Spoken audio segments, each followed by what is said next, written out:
An MMO update with a fantastic pun for a name, a chance for you to play with possibly one of the coolest DMs of all time, and a game that allows you to pay for your subscription with in-game currency.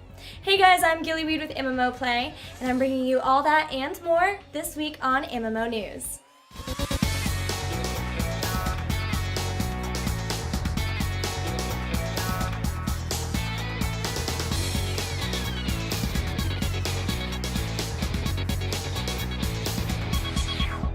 The wait is finally over. After being pushed back a few weeks, the latest module for Neverwinter is now live.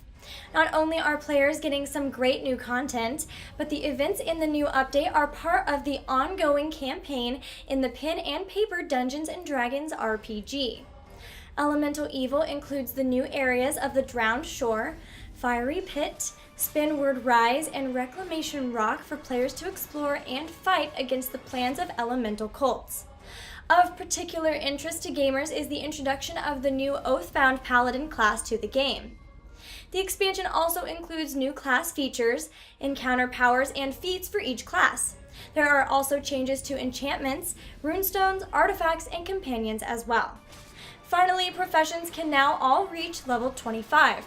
New items, potions, refinement zones, and profession resources have been added to accommodate for the new level cap.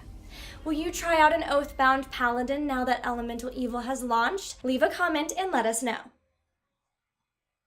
In the ongoing Zombies, Monsters, Robots war against the gibbering undead and maniacal robots, players will soon be able to get some much-needed support. En Masse Entertainment has announced that the Game of Drones update will launch next week. The chief attraction of this update is the drone companions that players can pick up and have fight beside them in co-op mode. There will be 4 different drone types, each with their own unique attacks and appearance, and players will be able to customize them.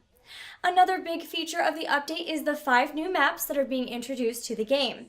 There's the meaty Assault Ops co-op campaign Occupied Earth, which includes an extremely challenging nightmare difficulty mode. The update also ushers in a new multi-level map called Charnel Halls for use in the Mercs vs. Monsters mode, which features the use of destructive mech suits. The Zombies, Monsters, Robots Game of Drones update launches on April 14th. It is hard to believe that Lineage 2 is still going on strong as it approaches its 11th anniversary. And it's still growing too, as gamers now have a firm release date for the Lineage 2 Infinite Odyssey update. To commemorate the announcement, NCSoft has released a brand new trailer. The Infinite Odyssey update for Lineage 2 continues the story of Leona Blackbird and her army.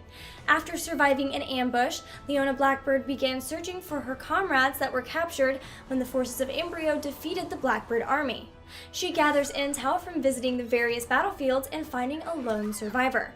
Now she and her companions travel to the Embryo stronghold. The Lineage 2 Infinite Odyssey update adds quite a bit to the game.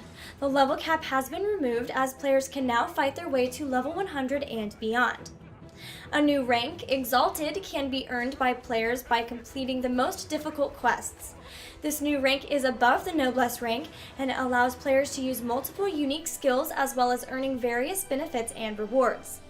Each of the classes has new skills at their disposal to lay waste to their enemies. There are also plenty of new quests, and gamers can adventure in the new Atalia Fortress and Garden of Spirits zones. The Lineage 2 Infinite Odyssey update launches April 22nd. Old school gamers have been eagerly looking forward to the release of the latest Dungeons & Dragons Online update called Reign of Elemental Evil. This update is based upon the classic Temple of Elemental Evil for the pen and paper role-playing game. Players will journey to the danger-filled temple in order to stop fanatical cultists from summoning an ancient demoness. Turbine has now revealed another surprise for players. Will Wheaton is acting as DM for the update. Most geeks know who Will Wheaton is. He was a cast member of Star Trek: The Next Generation, and he's gone on to become a big voice in geek culture. For Dungeons & Dragons Online, he will be the voice of the DM that players will hear as they move through the Reign of Elemental Evil update. Update 25 includes the largest dungeon yet for the game, as well as rare rewards, special encounters, randomized traps, and roving boss fights. The adventure pack is free to VIP members or can be purchased. Heck, Shards of Fate promised to provide meaningful PvE content when they launched their Kickstarter campaign some time ago. Now it appears that the game is delivering on that promise, as players can venture into the newly launched Frost Ring Arena to fight against AI enemies and gain some new cards. The PvE content features an arena found by Hogarth. The fallen mage had been expelled from the Great Academy for an accident that seriously injured 3 other students, not to mention the loss of his left arm. In his wandering, he found the Frost Ring Arena and began to learn its secrets. Now players can enter the arena and challenge him if they dare. Rewards include special Frost Ring sleeves, gold, exclusive PvE cards, and brand new equipment. Will you face off against Hogarth in the new Hex Shards of Fate PvE content? Let us know how it goes. The World of Warships pre-order packages are out, and they deliver quite the oomph with the inclusion of rare warships, a premium account, and a nice stash of gold doubloons in the form of MMO currency. Most fans will likely snatch up the packages for the 3 powerful warships that are included. The first is the Japanese cruiser Yubari with exceptional maneuverability, fast speed, and a strong anti-aircraft weapons system. Meanwhile, the included USSR warship is a sneaky assassin of the sea. This deadly destroyer type can launch high-precision torpedo strikes, then retreat back before the enemy can react. For those looking for a more well-rounded vessel, the American Sims destroyer checks many performance boxes. It's quick enough to dodge a decent amount of enemy fire and provides smoke screens for added defense, but it's also competent as an offensive assault ship versus destroyers and light cruisers with its dual-purpose guns.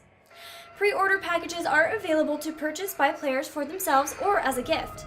Closed beta testers will be given access to their purchased packages immediately, which will continue to be accessible through open beta. Alright guys, it's time for the 5-in-1. Here are 5 stories, each condensed into one bite-sized sentence. MMO game developer and publisher Webzen is marking its 6th anniversary in the business and is celebrating with several in-game events across all of its titles. Happy birthday, Webzen! World of Warcraft players can now buy tokens with 30,000 gold and exchange them for a month of subscription time, all without spending a single real-world penny. Google has decided to remove the Java capabilities from its browser, so you'll have to install a RuneScape Chrome client onto your machine to be able to continue playing the game through Chrome. Mark your calendar, because for 24 hours, beginning at 9 p.m. CEST on April 14th, Guild Wars 2 players will be able to experience the new PvP mode known as Stronghold coming in the new expansion. And finally, among 42 entries of games introduced in 2009, the 2 that have been accepted into the MMO Hall of Fame are Anarchy Online and Lineage 2. Congratulations to their developers and fans. Well guys, that's all the time we have for tonight, so thanks for watching. As always, be sure to like, follow, and subscribe for all the latest info, contests, and more. This week we have a giveaway for Webzen's 6th anniversary, so be sure to check out our website to get in on the celebrations. Once again, I'm Gillyweed, and I'll see you next week, but until then, I'll see you in game.